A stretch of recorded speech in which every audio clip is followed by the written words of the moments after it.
What is up, everybody? Welcome back to the channel. Today we're gonna do something different. I know that you're probably looking at me being like, this guy, him and parking garages, he just loves to rev it like crazy. But we're in one that has a lot of speed bumps, so it's not a lot of fun to ride in. But today we're going to talk about something different. Not really talk about motorcycles at all. We're talking about something sort of interesting, like a bigger question I've had in life, and how I kind of feel like I got an answer to it recently, or at least made like a big discovery in it. So that's what we're going to talk about. And you know, the question is kind of along the lines of, why is there so much like waiting? Why is it, you know, that kind of question that's famous, like, why is there pain in the world, right? Why is there suffering?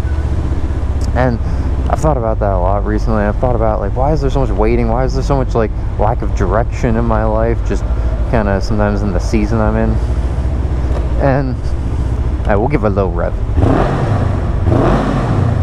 Oh, she's spicy.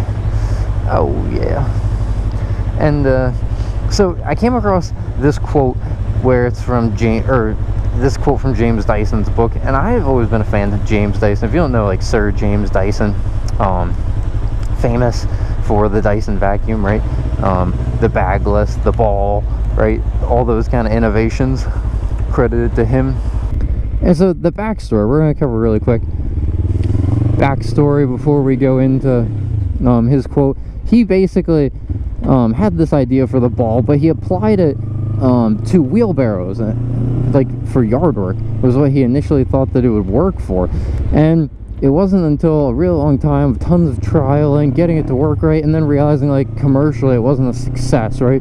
Because people weren't that interested in, like, having the best wheelbarrow. Wheelbarrows are kind of like crappy tools that people beat the crap out of, right? And it wasn't until he had that eureka moment of, like, women control the purse strings in homes, catering to what women want is really where the money's at, and the bags were a giant pain in the butt for women. It took him a long time. He worked in his garage for such a long time, and he failed and failed, trying to develop this and then trying to make it a commercial success, right? And now we all know the end of the story is that he's wildly successful.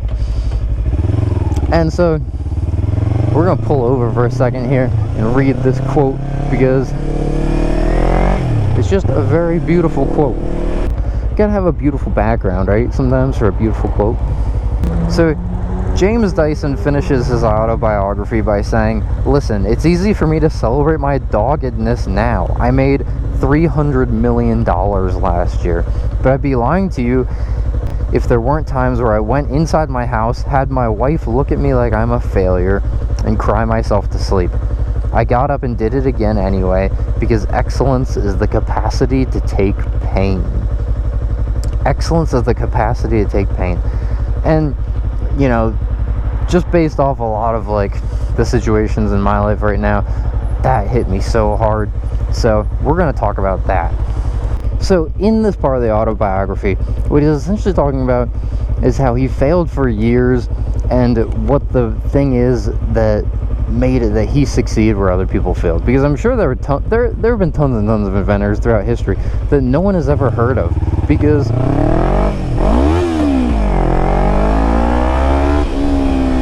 I don't know why I keep blowing shifts to second gear, but I just do.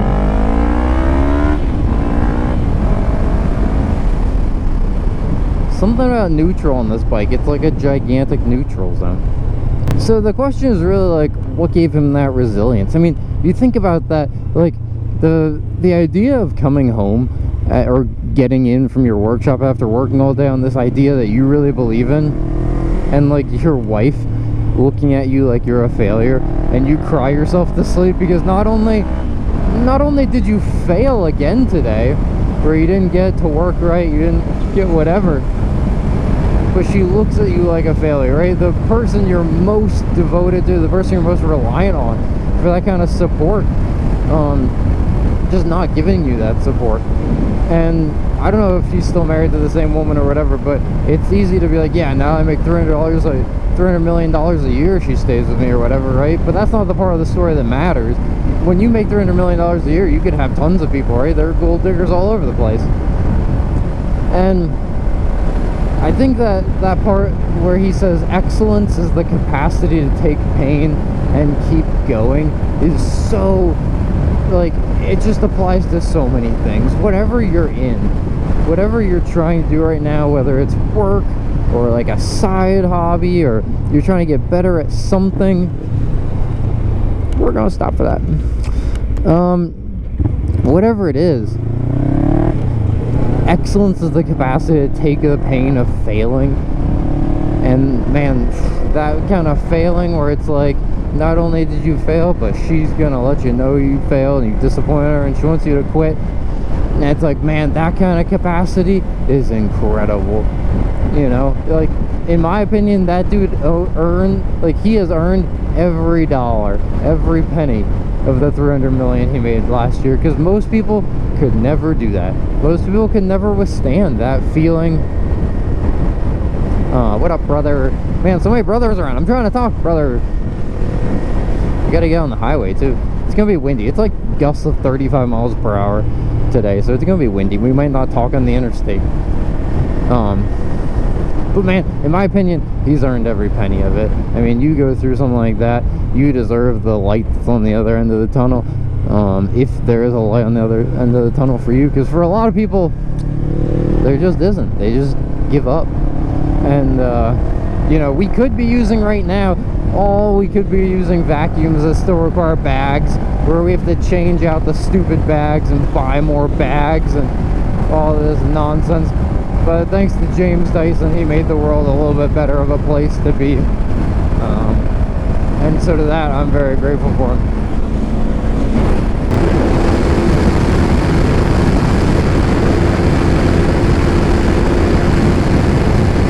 So anyway, yeah, I mean, some things that are going on in my life right now. Like, very good friend of mine is unemployed, been unemployed for a while. And I just see the way, like, other friends ask him, or other people ask him, like, oh, so what are you up to now? And, like, the answer, like, still unemployed. After months of struggling is, like, a devastating answer for him to have to give. You know what I mean? It's like, can we talk about any topic but this? Like, I try so hard. I try all the time. Like, the sort of, like, struggle he has, or, like, and it's something that, like, just people don't get, you know? This little funky exchange. Not coming over, okay.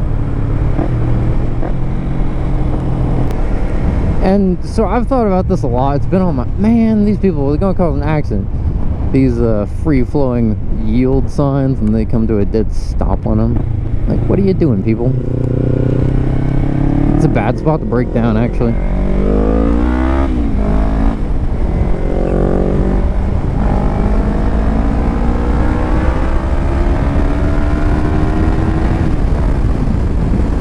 But, oh man, Raleigh, pave your roads.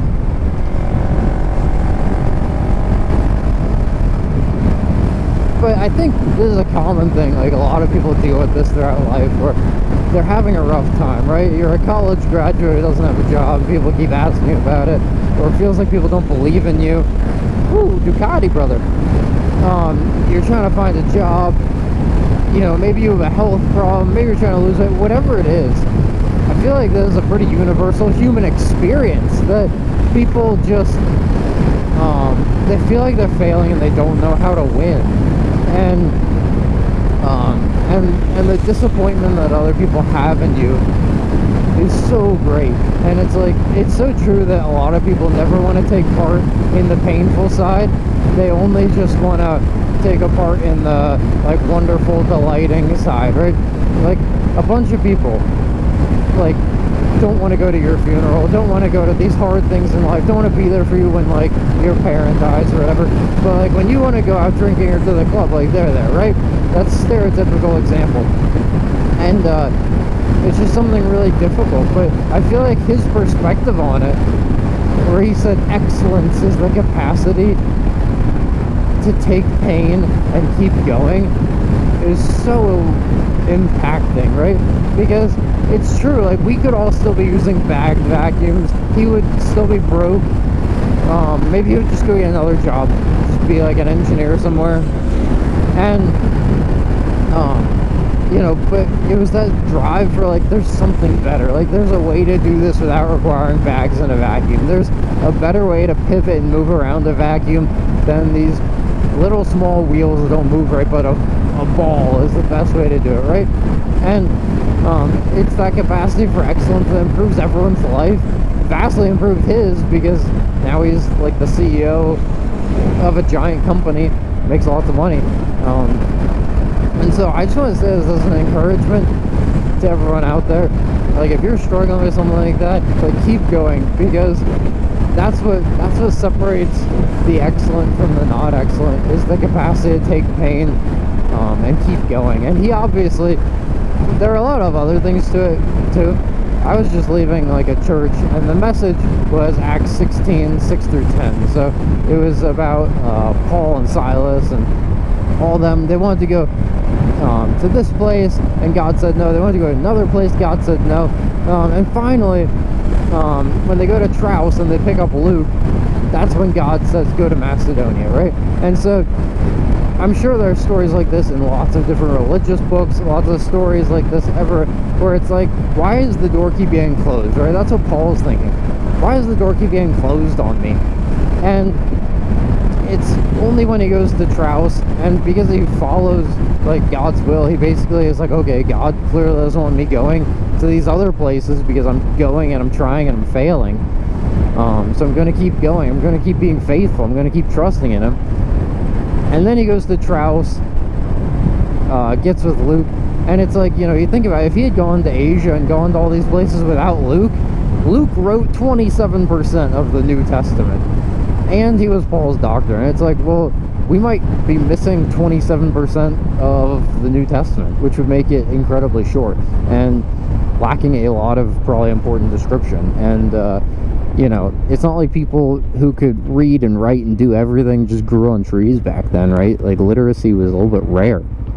Take whatever story you want, but it's like, for him, you know, the takeaway from that message was humble yourself and be open to, like, God's will for your life. And it's like, basically James Dyson had to do that, because if he kept thinking the wheelbarrow, and he's never going to change, and he's always going to do the wheelbarrow, it's like, well, the answer was right there for you the whole entire time about vacuums. If you just humbled yourself and you listened, like, studied the market, learned about what women want, you know, because, you know, men will run a wheelbarrow till it quite literally falls apart and cannot be welded back together anymore.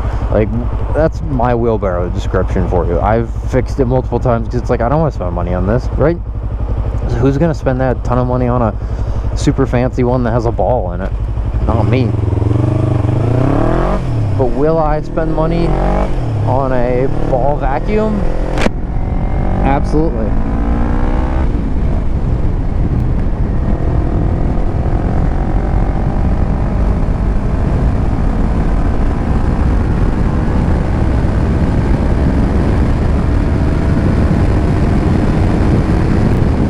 So, I hope this is encouraging to you boys. A little bit different of a moto vlog, not a lot about moto vlogging or motorcycles. I'll just say that, you know, sometimes when I make these videos and I see a lot, I might get like 200 something likes on one of these shorts I post and like thousands of views, which is like super encouraging, and I should be super happy for it. But like, I'll just look at the dislikes, and it's like one person disliked it, and it just like eats away at me, and I'm just like, oh, like, I hate this. And so I'm just saying, you got to pick yourself back up when people think it's dumb that you're moto vlogging or you're doing whatever you're gonna do. People think it's dumb I ride motorcycles all the time. I have never once heard an encouraging word about people riding a motorcycle, except for other motorcyclists, but like not a single like normal person I know in my life has ever once been encouraging to me about riding motorcycles. And so I'm just I just want to say, I hope you find it encouraging. I hope that you keep going no matter what the struggle is you got going on right now, Brez. Okay, Keep going, stay humble, keep learning, and keep being open to hearing all the voices that are encouraging you and trying to teach you how to do it. So anyway, that's gonna end it for me on this video, but I'll catch you all on the next one. Have a great week, everyone.